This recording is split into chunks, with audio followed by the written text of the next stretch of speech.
السلام علیکم۔ پرانی کہانیاں اور دلچسپ قصے دیکھنے کے لیے میرے چینل کو کر دیں سبسکرائب اور ساتھ دیے گئے بیل آئیکن کو لازمی پریس کریں تاکہ آپ کو میری آنے والی ہر نیو ویڈیو وقت پر مل سکے۔ جزاک اللہ۔ آج کی ویڈیو میں آپ کے ساتھ شیئر کرنے جا رہی ہوں ایک جوان لڑکی پر بیتی جانے والی سچی اور سبق آموز کہانی۔ تو بنا ٹائم ویسٹ کیے ویڈیو کو سٹارٹ کرتے ہیں۔ میرے ابا جان انگریزی تعلیم کے زبردست حامی تھے۔ ان کا خیال تھا کہ لڑکے اور لڑکیوں دونوں کو اعلیٰ تعلیم دلانا بہت ضروری ہے، کیونکہ مسلمان دوسری قوموں کے مقابلے میں تعلیمی میدان میں بہت پیچھے ہیں، جبکہ ہمارے مذہب نے عورت اور مرد دونوں پر تعلیم حاصل کرنا فرض قرار دیا ہے۔ باپ جب روشن خیال ہو تو اولاد پر اس کا اچھا اثر پڑنا لازمی ہے۔ میری اماں ان پڑھ تھیں اور ابا نے میٹرک کیا تھا، جبکہ میرا خاندان انتہائی قدامت پرست تھا۔ معاشرے کی جاہلانہ روایات کی بڑی سختی سے پابندی کی جاتی تھی۔ ان کے نزدیک لڑکیوں کو پڑھانا بہت بڑی برائی تھی۔ میں سب بہن بھائیوں میں بڑی تھی، اس لیے ابا جان نے میری تعلیم پر زیادہ زور دیا۔ خاندان میں ان کے اس رجحان کو کسی نے بھی اچھی نظر سے نہیں دیکھا۔ میں ذہین لڑکی تھی، یہ جان گئی تھی کہ خاندان والوں کی مخالفت کو روکنے کا بس ایک ہی طریقہ ہے کہ میں پڑھ لکھ کر ایک مثالی لڑکی بن جاؤں۔ یوں میں نے دل سے پڑھنا لکھنا شروع کر دیا، کسی لڑکے کی طرف آنکھ بھر کر نہیں دیکھا۔ مجھے پتا تھا کہ سب کی نظریں میرے کردار پر ہیں، اگر خدا نخواستہ ذرا سی اونچ نیچ ہو گئی تو میرے روشن خیال باپ کے نظریات کی دھجیاں بکھر جائیں گی۔ لہٰذا پڑھنے کے سوا میں نے ہر اچھی بری شے کو اپنے لیے حرام کر دیا۔ اللہ نے ساتھ دیا، ہر امتحان میں پہلی یا دوسری پوزیشن آتی رہی۔ لوگوں کا غصہ رشک میں بدلتا گیا۔ میں نے میٹرک فرسٹ ڈویژن میں پاس کیا تو سب نے دبے دبے انداز میں خوشی کا اظہار کیا۔ ان کا خیال تھا کہ میٹرک کے بعد میں بیاہی جاؤں گی۔ کچھ لوگوں نے رشتے بھجوا دیے، مگر مجھ پر تو تعلیم کا نشہ چڑھ چکا تھا۔ ابا جان نے میرا شوق دیکھا تو انہوں نے میری شادی کا ارادہ ملتوی کر دیا۔ اس پر ایک طوفان اٹھ کھڑا ہوا۔ ہر کوئی ابا جان کو برا بھلا کہہ رہا تھا، لیکن وہ اپنی بات پر قائم رہے کہ تعلیم کی روشنی میری بیٹی کے مستقبل کے لیے کافی ہے، میں اسے جہالت کے اندھیرے میں نہیں رکھ سکتا۔ یوں بھی میں شروع سے ہی پردے کی پابند تھی۔ دوسرا، میری طبیعت تنہائی پسند تھی، لڑکوں سے الگ تھلگ رہتی تھی، سوائے پڑھنے کے کسی چیز میں بھی دلچسپی ہی پیدا نہیں ہوتی تھی۔ ابا جان کو مجھ پر پورا بھروسہ تھا۔ انہوں نے رشتہ داروں کے ڈانٹنے کے باوجود مجھے وومن کالج میں داخلہ دلا دیا۔ ذہانت کے ساتھ ساتھ خدا نے مجھے خوبصورتی کی نعمت سے بھی نوازا تھا۔ ابا جان کا خیال تھا کہ اچھی تعلیم اور حسین لڑکی کے لیے بھلا رشتوں کی کیا کمی ہو سکتی ہے۔ مجھے اپنے حسن کا احساس کالج میں آنے کے بعد ہوا۔ اسکول میں یونیفارم میں میری شکل و صورت کا زیادہ پتہ نہیں چلتا تھا۔ کالج میں آنے کے بعد شوخ رنگوں کے کپڑے پہنے، بالوں کا سٹائل چینج کیا اور پھر نئی عمر کی تازگی بھی کچھ زیادہ ہی تھی۔ وہاں میں نے بہت سی لڑکیوں سے دوستی کی۔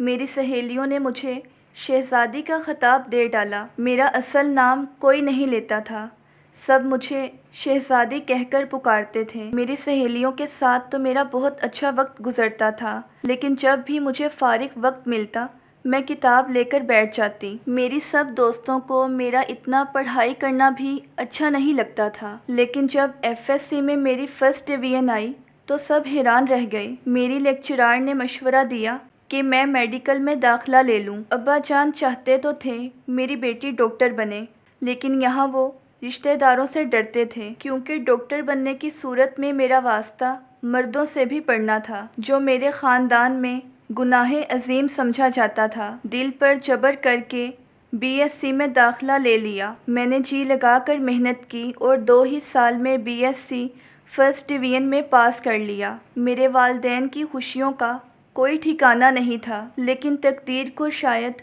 کچھ اور ہی منظور تھا۔ میرے رزلٹ کے کچھ ہی دنوں بعد میرے والد صاحب دفتر سے آتے ہوئے حادثے کا شکار ہو گئے۔ وہ پیدل آ رہے تھے کہ پیچھے سے گاڑی نے ٹکر ماری اور وہ اس کے بمپر کے ساتھ الجھے دور تک گھسیٹتے چلے گئے، اور میرے ابا اس حد تک زخمی ہوئے کہ وہیں دم توڑ دیا۔ میری ہنستی کھیلتی زندگی آنسوؤں کے طوفان میں ڈوب گئی۔ ایک قیامت ہم پر گزر گئی تھی۔ میرے والد صاحب اپنے نظریات میں خاندان کے سبھی لوگوں سے الگ تھے۔ وہ قدامت پرستی اور جاہلانہ رسومات کو سخت ناپسند کرتے تھے۔ ہماری پرورش بھی ایسے ہی کی تھی کہ ہم اپنے باپ کی طرح رشتہ داروں سے دور ہو گئے تھے۔ اس بات کا احساس ان کے مرنے کے بعد ہمیں شدت سے ہوا۔ نہ ہم اپنے خاندان والوں کے ساتھ رہ سکتے تھے اور نہ ہی وہ ہمیں اپنے ساتھ رکھ سکتے تھے۔ ہم 5 بہن بھائی تھے۔ ابا جان نے جو کمایا ہماری تعلیم اور پرورش پر خرچ کر دیا۔ ہمارا معیار زندگی خاصا اونچا تھا۔ ایک دم جو وہ چلے گئے تو ہم بھری دنیا میں تنہا رہ گئے۔ میرے دوسرے بہن بھائی زیر تعلیم تھے۔ ہم میں سے کوئی بھی اپنی منزل کو نہیں پہنچا تھا جو گھر کی مالی حالت سنبھال لیتا۔ میں گھر میں سب سے بڑی تھی اور تعلیم بھی پوری کر چکی تھی، لہٰذا مجھے اپنا فرض نبھانا تھا۔ میری اماں تو بیچاری اس صدمے سے ایسی نڈھال ہوئی کہ چارپائی سے لگ گئی۔ ان کی دوا دارو بھی ضروری تھی۔ سر پر برقع ڈال کر مجھے گھر سے نکلنا پڑا۔ ہمارے پڑوس میں ایک صاحب رہتے تھے، بہت ہمدرد اور پرخلوص۔ انہوں نے مجھے گودوں میں کھلایا تھا۔ وہ مجھے اپنی بیٹی کہتے تھے اور ہم انہیں خالو جی کہتے تھے۔ ملا کی دوڑ مسجد تک۔ میں ملازمت کی تلاش میں ان کے پاس چلی گئی۔ وہ ہمارے مصائب سمجھتے تھے، مجھے ساتھ ساتھ لیے پھرتے۔ دفتر میں مجھے ملازمت کی ہمت نہیں ہوئی تھی کیونکہ شروع سے ہی مردوں سے الگ تھلگ رہی تھی، لہٰذا میں چاہتی تھی کہ مجھے ایسی ملازمت ملے کہ مردوں سے میرا واسطہ ہی نہ پڑے۔ خالو جان نے بڑی کوشش کے بعد مجھے ایک اسکول میں ٹیچر لگوا دیا۔ رشتہ دار بار بار آ کر میری اماں کو اس بات کا طعنہ دیتے تھے کہ نعیم صاحب خود تو فوت ہو گئے اور انہوں نے ہمارا کہنا نہیں مانا، لڑکی کو بیاہنے کے بجائے پڑھائی میں الجھا دیا، اب ساری زندگی نوکری ہی کرے گی کیا؟ ارے ایسے تو اس کی شادی کی عمر نکل جائے گی۔ شاید وہ سب درست ہی کہتے تھے۔ میں 24 برس کی ہو گئی تھی۔ خاندان میں کسی کو بھی رشتہ بھیجنے کی ہمت نہ ہوتی تھی اور اب تو حالات بھی ایسے ہو گئے تھے کہ جب تک بہن بھائی اپنے پیروں پر کھڑے نہ ہو جائیں میں اپنی شادی کا سوچ بھی نہیں سکتی تھی۔ اسکول میں ملازمت کے بعد میں اور زیادہ سنجیدہ ہو گئی، اپنی دنیا اور محدود کر لی۔ میرا کوئی دوست بھی نہ تھا۔ شاگرد لڑکیاں مجھے اپنے گھر لے جانے کی درخواست کرتیں مگر میں کبھی بھی ان کے ساتھ نہ گئی۔ میں ڈرتی تھی کہ ان کے گھر میرا سامنا غیر مردوں سے ہوگا اور اچھی صورت پر کوئی بھی اچھی نظر نہیں ڈالتا، اور کیا فائدہ میں اپنے لیے مزید مشکلات پیدا کروں۔ اسکول میں گنتی کے مرد سٹاف تھے، اس لیے مردوں سے میرا برائے نام واسطہ پڑتا تھا۔ میں اپنی ڈیوٹی انتہائی محنت اور دیانتداری سے سر انجام دیتی تھی۔ ڈرتی تھی کہ کبھی کوئی شکایت کا موقع مل گیا تو اسکول کی انتظامی امور کی کمیٹی کے سامنے جانا پڑے گا، اور اس کمیٹی میں صرف اور صرف مرد حضرات تھے۔ اس کا سیکرٹری کامران نامی شخص تھا۔ کامران کے متعلق دبی دبی سرگوشیوں میں سنا تھا کہ وہ اچھا آدمی نہیں ہے۔ میٹنگ میں میرا کبھی کبھار ان سے سامنا ہو جاتا تھا۔ میں نگاہیں نیچے کیے بیٹھی رہتی تھی اور میں یہی کوشش کرتی تھی کہ میری رپورٹ میں کوئی ایسی غلطی نہ نکل آئے کہ مجھے اس کے سامنے جواب دہ ہونا پڑے۔ وہ تقریباً 40-45 سال کا شخص تھا۔ ہر عورت کو ایکس رے مشین جیسی نظروں سے دیکھتا تھا۔ گھر میں بیوی بچے تھے مگر ہوس کا یہ عالم تھا کہ آنکھوں سے ٹپکتی محسوس ہوتی تھی۔ بہت بڑے زمیندار گھرانے سے تعلق رکھتا تھا۔ ڈیفینس کے ایریا میں اس کا گھر تھا۔ پیسوں کی اس کے پاس کمی نہیں تھی۔ اعزازی طور پر سیکرٹری شپ لی ہوئی تھی۔ اس بہانے وہ عورتوں کا قرب حاصل کرتا تھا۔ کامران بد کردار اور اخلاق باختہ لوگوں میں سے تھا۔ اس کی عادات میں کمینگی، کم ظرفی اور عیاشی رچی ہوئی تھی۔ ٹیچرز اس سے ڈری ڈری رہتی تھیں۔ مجھے یہ تو پتا تھا کہ یہ اچھا آدمی نہیں ہے، لیکن یہ معلوم نہیں تھا کہ کس حد تک خبیث بھی ہے۔ اس کی وجہ سے سب سہمے رہتے تھے۔ سنا گیا تھا کہ وہ اکثر اپنے جیسے دوستوں کے ساتھ مل کر دور دراز کے مقام پر جا کر دل کھول کر عیاشیاں کرتا ہے۔ ایک روز وہ اپنے دوست کے ساتھ کیفے میں بیٹھا تھا۔ اتفاق سے میرے منہ بولے خالو جی بھی قریب ہی کی میز پر بیٹھے تھے۔ کامران نے باتوں باتوں میں میرا ذکر کیا، کہنے لگا، یار آج کل میں جس شکار کی طاق میں ہوں وہ بہت ظالم ہے، سامنے نظر آتا ہے مگر ہاتھ نہیں آتا۔ اس کے دوست نے پوچھا، کامران، ایسی کون سی لڑکی پہ تیرا دل آ گیا ہے کہ باقاعدہ منصوبہ بندی کرنی پڑ رہی ہے؟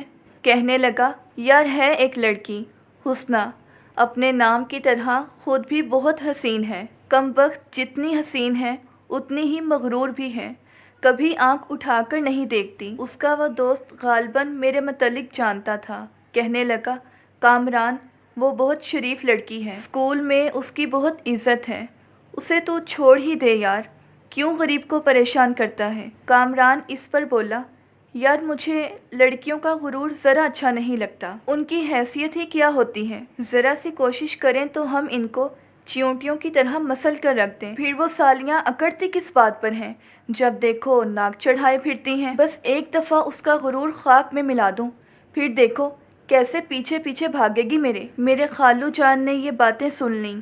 انہوں نے مجھے بلا کر بتایا کہ بیٹا، یہ کامران تمہارے پیچھے ہاتھ دھو کر پڑ گیا ہے، ذرا تم اس سے بچ کر رہنا۔ مجھے خالو کی زبانی یہ باتیں سن کر شرم تو بہت آئی، مگر میں نے اللہ کا شکر ادا کیا کہ بر وقت مجھے کامران کی گندی نیت کا پتہ چل گیا۔ اگلے روز میں اسکول گئی تو بورڈ پر میٹنگ کا اعلان لکھا تھا کہ منڈے کے دن فری لیکچر میں میٹنگ ہوگی۔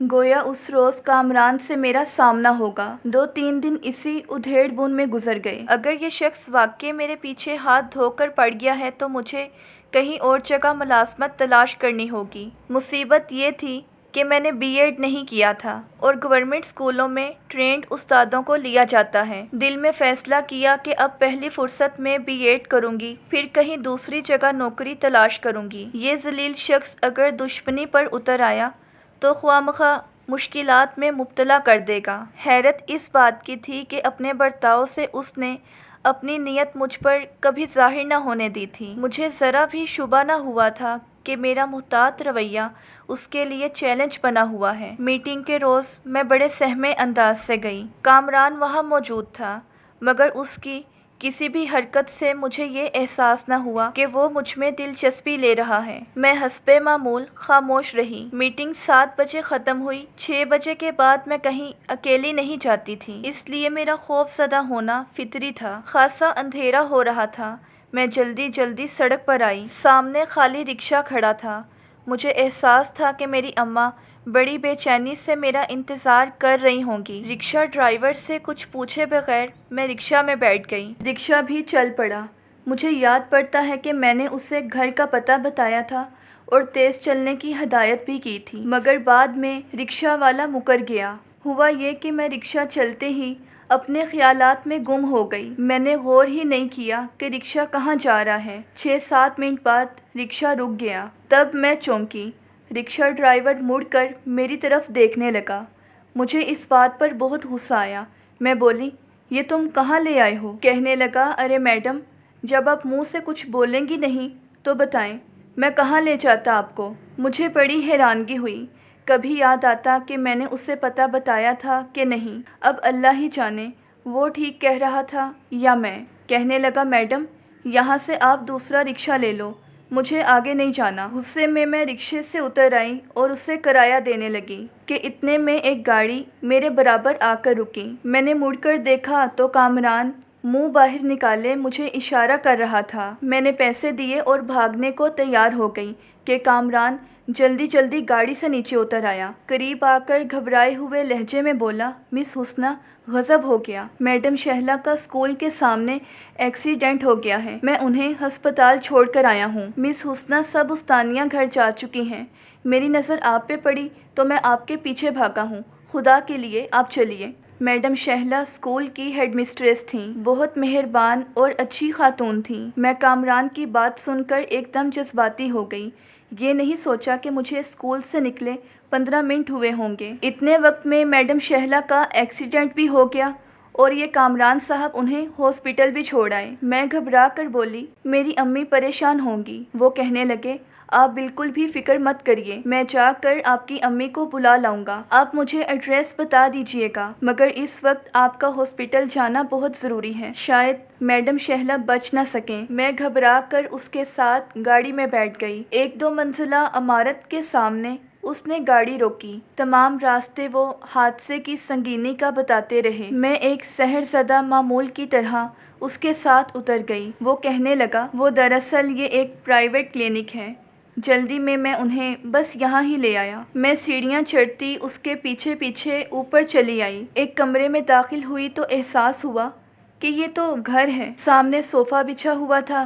مجھے اس پر بیٹھنے کا اشارہ کیا اور کہنے لگا مس حسنہ ڈریے مت، یہ ویٹنگ روم ہے، آپ یہاں بیٹھیے، میں ذرا میڈم شہلہ کو دیکھاؤں۔ مجھے وہاں اکیلا چھوڑ کر وہ غائب ہو گیا۔ اس کی کسی سے باتیں کرنے کی آواز آئی اور ذرا دیر بعد وہ آ گیا۔ آ کر گھبراتے ہوئے کہنے لگا میرا خیال ہے میڈم بچیں گی نہیں، آؤ تم دور سے ہی ان کی صورت دیکھ لو، وہ کیا ہے نا کہ ڈاکٹروں نے بات کرنے سے منع کیا ہے۔ میں پھر اس کے بہکاوے میں آ گئی، دوسرے کمرے میں داخل ہوئی اور اس نے پیچھے سے لپک کر دروازے کی کنڈی لگا دی۔ کمرہ خالی تھا، نہ شہلہ نہ ڈاکٹر، سامنے بیڈ بچھا ہوا تھا۔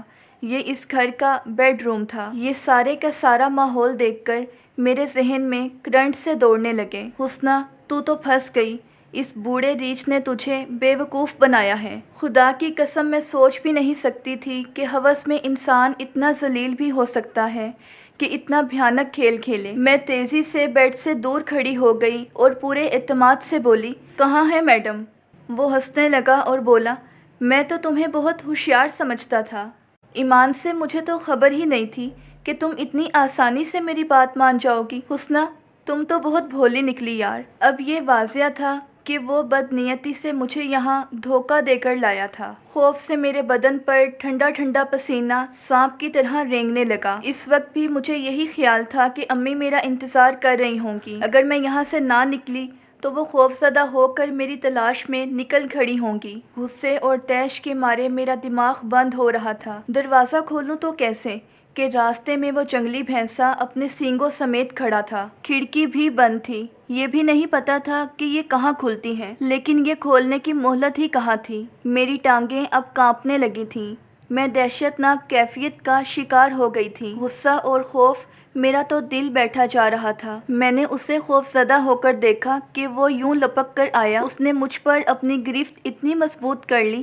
کہ میری سانس بند ہو گئی۔ جتنا میں اسے نوچتی گھسیٹتی وہ اتنا ہی زیادہ وحشی پن سے اپنی گرفت مضبوط کر دیتا، کہتا کہ تم جتنی آزاد ہونے کی کوشش کرو گی میرا آتش شوق اتنا ہی بھڑکے گا۔ آخر اتنے سال سے تمہاری پاک دامنی کے چرچے سن رہا تھا، تمہارا غرور دیکھ رہا تھا۔ ارے تمہاری اوقات کیا ہے، تم ہو کیا؟ آج تمہارا سارا غرور میرے قدموں تلے ہے، بتاؤ تم ہو کیا، بولو۔ میں جواب کیا دیتی کہ اس کے ہاتھوں نے میری چیخ تک روک رکھی تھی، لیکن اس جہنم سے نجات ناممکن تھی۔ میں نے اللہ کو بہت یاد کیا کہ یا اللہ میرا باپ مجھے پڑھا لکھا کر باعزت اور باوقار مقام دلانا چاہتا تھا، ابا نے مجھے دنیا بھر کی مخالفت کے باوجود اتنی تعلیم دلائی، تو کیا یہ اعلیٰ تعلیم مجھے دوسروں کے ہاتھ بے بس کھلونا بننے کے لیے دی تھی؟ کیا میرے خاندان کی کوئی اور لڑکی مجھ جیسی بے بسی کا شکار ہوئی ہوگی؟ سبھی اپنے اپنے محافظوں کی پناہ میں تھیں اور مجھے میری اعلیٰ تعلیم کی ڈگری بھی وہ مقام نہ دے سکی جو ایک شریف عورت کو معاشرے نے دیا ہے۔ کامران بولا کیا تمہیں پتہ نہیں کہ کوئی بھی عورت مرد کو خوش کیے بغیر ملازمت کے فوائد حاصل نہیں کر سکتی؟ کمیٹی کے ممبروں کو خوش کیے بغیر ہی تم یہاں ملازم ہو گئی۔ ہم نے سوچا کہ چلو رفتہ رفتہ خود ماحول کو سمجھ جاؤ گی، مگر تم تو ماش کے آٹے کی طرح اکڑتی چلی گئی۔ مجبوراً مجھے تمہارے ساتھ زبردستی کرنا پڑ رہی ہے۔ اچھا ہوتا جو تم خود کو خوشی سے میرے حوالے کر دیتی۔ اتنی جدوجہد اور دعاؤں کے بعد جب اللہ نے کوئی معجزہ نہیں دکھایا، میری سب دعائیں بے اثر ہو گئیں، تو میرے دل اور ذہن میں ایک چنگاری سی چھوٹی، بغاوت اور نفرت کی۔ اے خدا، جب تو ایک بے بس عورت کو اس کی پاک دامنی کے باوجود اس درندے سے بچانے پر راضی نہیں ہے تو بتا میں کیا کروں؟ تو نے عورت کو اتنا مظلوم، کمزور اور بے بس کیوں بنایا ہے جو خود کو اس ظالم مخلوق سے نہیں بچا سکتی؟ تو یہی چاہتا ہے نا،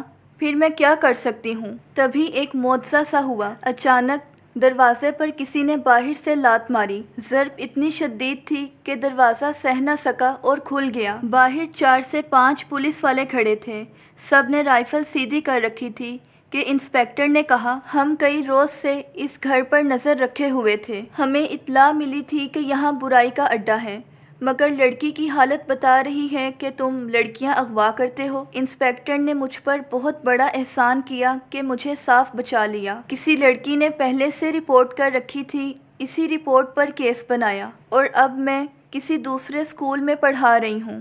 اگر آپ کو میری آج کی یہ کہانی پسند آئی ہو تو ویڈیو کو لائک اور چینل کو سبسکرائب کرنا مت بھولیے گا۔ ملتے ہیں نیکسٹ ویڈیو میں، تب تک کے لیے اللہ حافظ۔